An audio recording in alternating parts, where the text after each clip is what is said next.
Your house is a joke. Four walls and wishful thinking held together by drywall and debt. A sliding glass door that might as well be a welcome mat for the desperate. Windows that shatter if you sneeze too hard.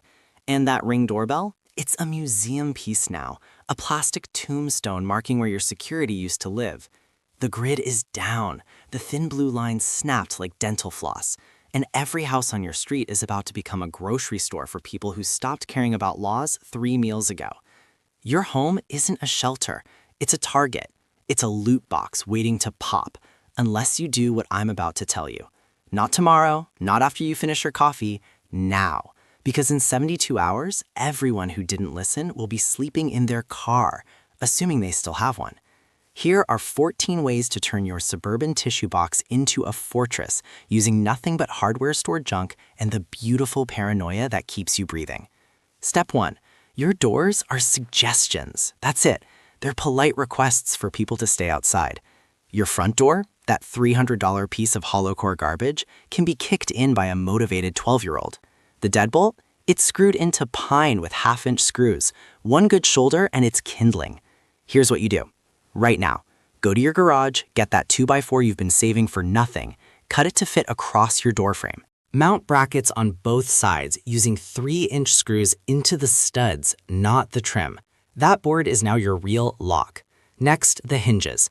They're on the outside, aren't they? 3 pins anyone can pop out with a screwdriver. Get security hinges or drill a screw halfway into the frame and door so they can't separate even with the pins gone. Your door is now a wall that opens sometimes. Step 2. Windows are wounds. Every window in your house is a pre-broken entry point. Board them up. Sure, if you want to advertise you have something worth protecting. Here's the smart play, security film. It's invisible, it's cheap. It turns your window into safety glass. Someone can hit it with a brick and it'll crack but hold. They'll need minutes, not seconds, and minutes are loud. After that, plant roses, specifically climbing roses or hawthorn or anything with thorns like hypodermic needles under every window. Pretty now, evil later. Nobody's diving through thorns to get your canned goods. For the inside, furniture, bookshelves, dressers, refrigerators, everything heavy becomes window armor. You're not decorating, you're building kill zones. Step 3, the second story is your citadel. Stairs are a natural choke point. One way up, one way down. If you have a second floor, that's where you sleep. That's where you keep what matters. Pull the ladder to your attic. Install a lock on the inside of your bedroom door. A real lock, not that push-button joke. The stairs become your moat. Anyone coming up is silhouetted, slow, and vulnerable. You own the high ground. Put marbles on the steps, oil on the handrail. Make ascending a nightmare. If they want the second floor, they're going to earn every step while you wait at the top with whatever sharp object you've decided is your new religion. Step 4. Light discipline is survival. Every light in your house is a targeting beacon. It says, we have power, we have supplies, we're awake and worth robbing. Blackout curtains aren't enough. They leak light like a sieve. You need layers. Trash bags duct taped over windows, then blankets, then furniture. Not a photon escapes. You operate in darkness or with red light only. Cup the bottom off a red Solo cup. Tape it over your flashlight. Congratulations, you're invisible. Your neighbor's house lit by candles? That's bait. Your house that looks abandoned? That's intelligence. Step 5. Your lawn is your early warning system. That manicured Kentucky bluegrass? Kill it. Let it die. Tall grass hides tripwires. It conceals approaches. It makes noise when disturbed. But here's the real trick. Gravel. Bags of it. Under every window, around every door, along every pathway. You can't walk on gravel quietly. It's an alarm that never needs batteries. Add broken glass to your flower beds. Spread thorny branches across your backyard. Make every approach to your house loud, painful, or both. You're not winning yard of the month. You're winning at not dying. Step 6. The garage door is a castle gate. It's also the weakest point in your entire house. A teenager with a crowbar can pop it open in 30 seconds. First move, disconnect the automatic opener. That emergency release cord, cut it or tie it up. Nobody's pulling that from outside with a coat hanger anymore. Manually lock it with a padlock through the track. Better yet, park your car against it from the inside. 2,000 pounds of steel makes a good doorstop. Board it from inside with 2x4s in an X pattern. It's not opening without heavy machinery or explosives, and if they have either, you've got bigger problems. Step 7. Your attic is your secret weapon. Nobody looks up, nobody thinks up, but you should be thinking up. Your attic access? That's your emergency hide, your emergency exit, your sniper's nest if it comes to that. Install a rope ladder that you can pull up behind you. Store water up there, store food, a battery-powered fan for summer, blankets for winter. If your house gets overrun, you disappear upward. They'll ransack the ground floor while you're 10 feet above their heads, waiting. The attic isn't just storage. It's your plan B through Z.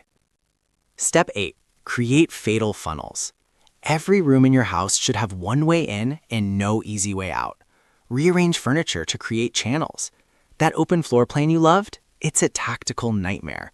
Break it up. Couches, tables, shelves. Make S-curves, make bottlenecks.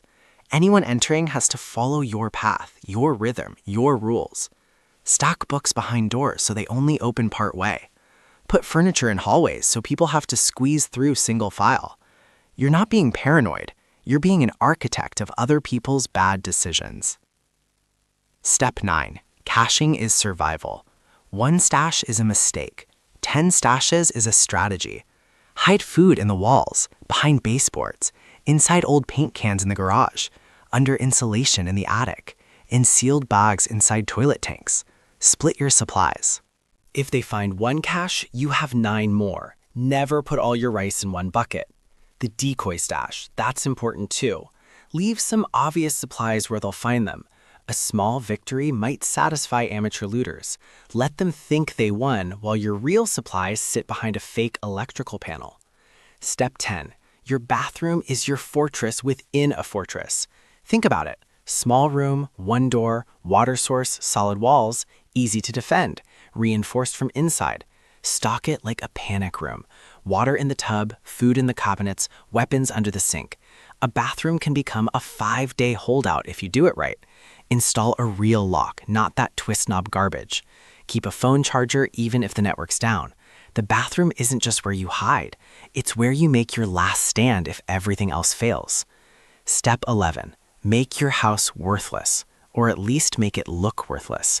Spray paint contaminated on your door. Plague house, infected, do not enter. Hang quarantine signs, yellow tape, biohazard symbols. Make entering your house feel like a death sentence. Leave dead clothes on your lawn like someone died escaping. The psychology of fear is stronger than locks. Nobody wants to loot a plague house. Nobody wants to catch whatever killed the family inside. You're not just defending your house, you're making it repulsive. Step 12. Control the temperature. Power's gone, HVAC is dead, but you still need to survive August in Phoenix or January in Detroit. Summer. Every window you didn't board gets covered in aluminum foil, reflective side out. You're not cooking meth, you're reflecting heat. Wet towels over doorways. Sleep in the basement. Create cross breezes with battery fans. Winter. Everyone moves to one room. Hang blankets over doorways. Stuff towels under doors. Body heat is your furnace now.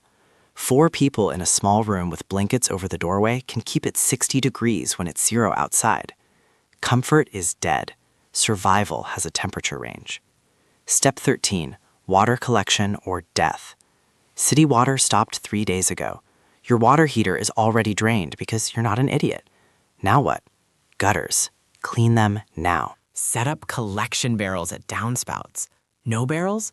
Bathtubs, kiddie pools, buckets, trash cans. Every container becomes a reservoir. Tarps strung between trees with a low point draining into buckets. Your roof is thousands of square feet of collection surface.